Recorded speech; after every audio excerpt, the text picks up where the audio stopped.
Here it is again, guys. Seeing it again. This time a fishing rod. Woodsman 500 here. Got a little ways to go down to the lake. Fortunately, I couldn't go to the river that I wanted to go to. So you guys are gonna have to put up with the familiar scenery here. I think that this has changed a little bit. Last time you seen it, it wasn't so grown in, it was just fall. Now it's first day of summer. Nice. Got myself some little jerk bait there. It's kind of tricky trying to carry the tripod, fishing rod, and tackle all at once. I did take the big box down because I wanted to get a lot of different stuff to different baits and whatever. There's a shelter me and Wacky Brad made. We'll go back again sometime. For right now, I'm gonna do some fishing. There's no guarantee down here if we're gonna catch anything or not, but it's worth a shot. There's me. Oh, jeez, that stuff's awkward carrying. If you notice, oh, gee. Notice what I'm wearing, just this shirt. This is a Wrangler fishing shirt. I like them. I love them so far. They're comfortable. I mean, I love them. These Wranglers, nice little pockets in them for fishing. Awesome. I love them.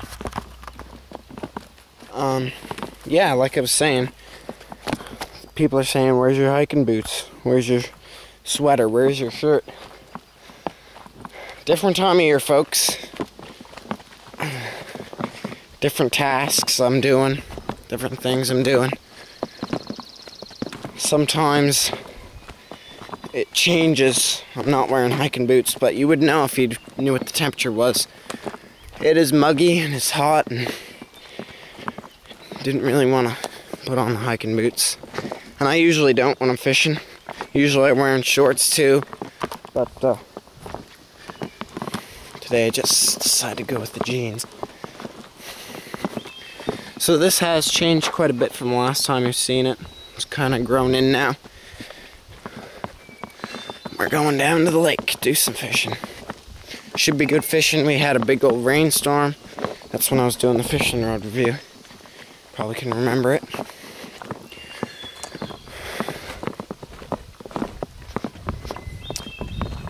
It's probably going to be a little iffy. I don't know if there's anything going to come out tonight or not, but there's the lake right down through there. Stay tuned, guys. I'm going to get set up, start doing some fishing. Don't know what I'll catch, but we'll hope we catch something. Probably bass. Stay tuned, guys. We're going to go out. I'm just kind of getting organized here. I'm going to see where I'm going to be fishing, see if there's any fish. So here's a squirrel. He's trapped out there because that's where I'm going to go. Hear him just a-chattering. You're trapped, little bugger. Oh, there he's off. He's going down underneath the rocks. Oh, there he is.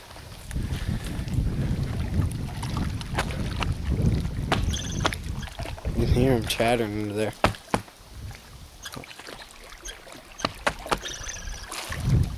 Hold on, I'll leave him be. Alright. You guys probably can't see because of the reflection, but I don't see any fish. Usually you can see them, especially if you have polarized glasses, but I'll cast out in that direction, maybe a little bit over in here, wherever it seems right, pretty much. I'll just give it a cast or two, or three, depends. Wait and see. Alright, getting organized here. I'm going to set up a tripod out there. We're going to do some fishing, teach you guys some stuff. Alright guys, I've geared up the camera so hopefully you can see me. I got my fishing rod here.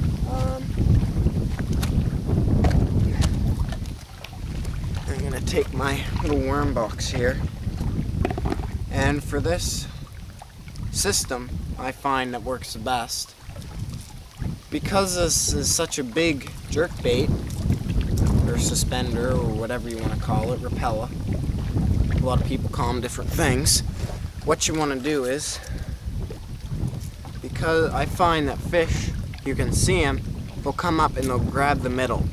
They won't go for any of these hooks if it's just like that.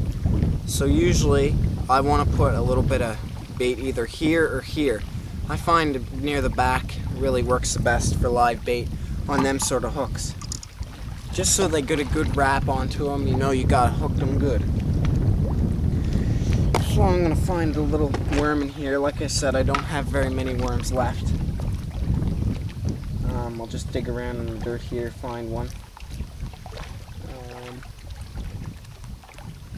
Like I said, I don't have, oh, there's one. Don't have very many left. There's a little worm there. You can see him there. And I'll just hook them onto, I gotta move here, guys. Sorry about that.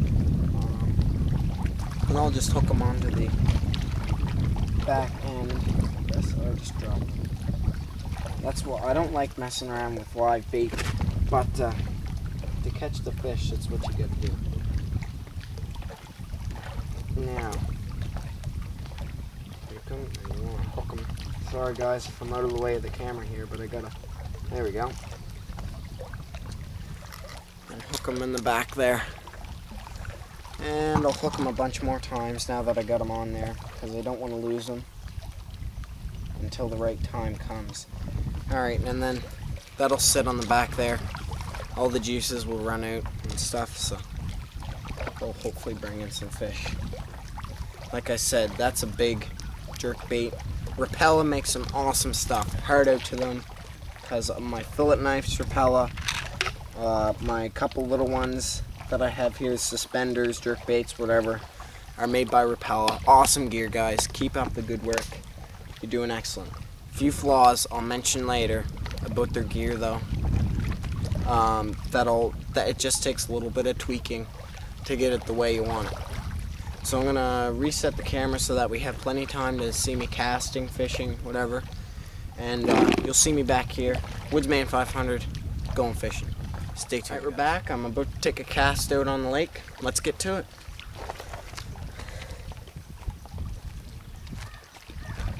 Hope you guys can see me. There we go.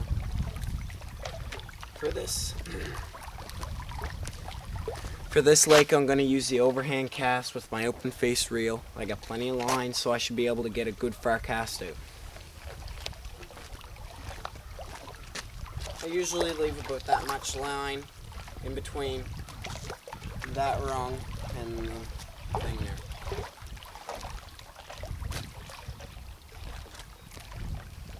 I'm coming back again because I got to show you guys how to do this. A lot of people don't know how to cast with an open face reel. All you got to do is see that little round section there, and your line's here. You want to take this, your line, up against your rod, and you want to squeeze it, and then you want to flip that little thing over, and you're ready to cast. When you go to cast, let go of your line.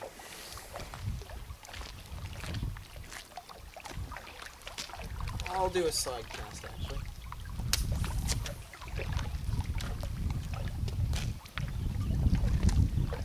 And there we go. I got out a good long ways, and we're ready to do some fishing. I usually reel it till it's tight, nice and taut, and there we go. So enjoy the fishing, enjoy the view.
Alright, so just a couple bites here and there.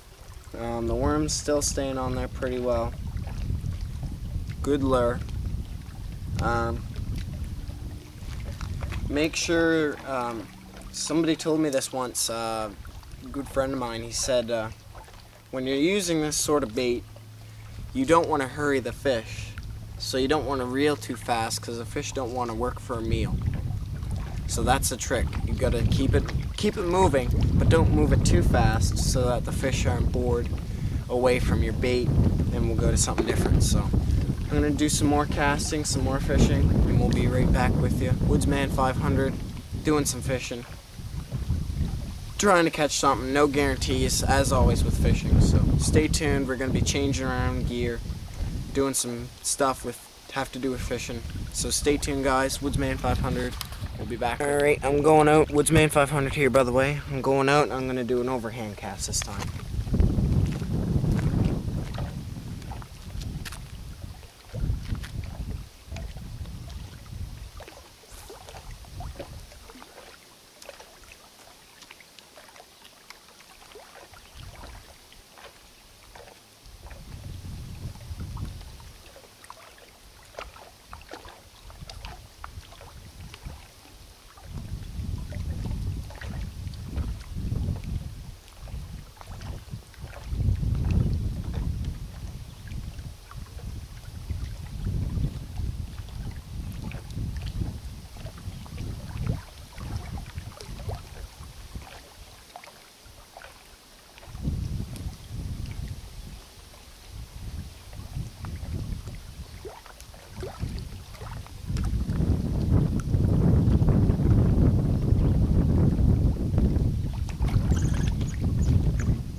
What you just see me doing there was I pulled the line out like that so that the bait comes up.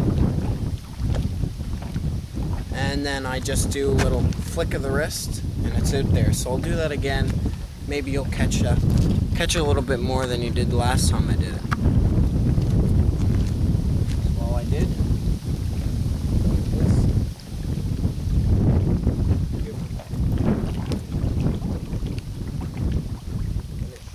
Fairly close to shore.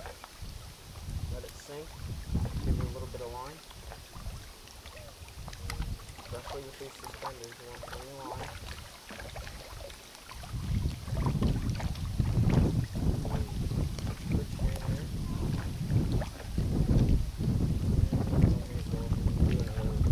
Overhand. So you just seen that piece of gear in work. That's little Rapala. Not really little, but little Rapala. Great job, Rapala, making good gear.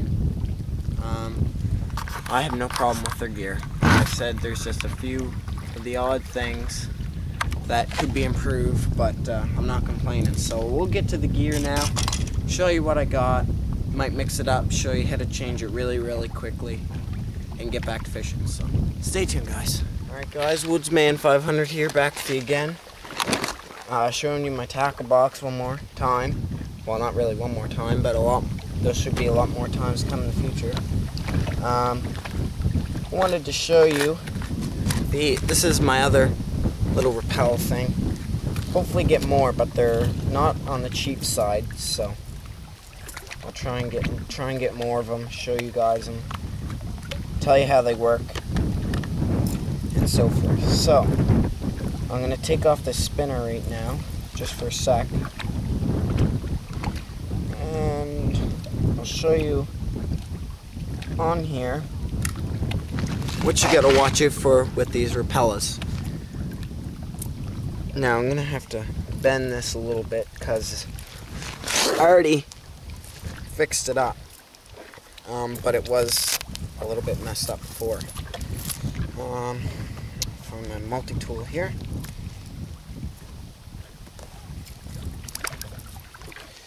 Now,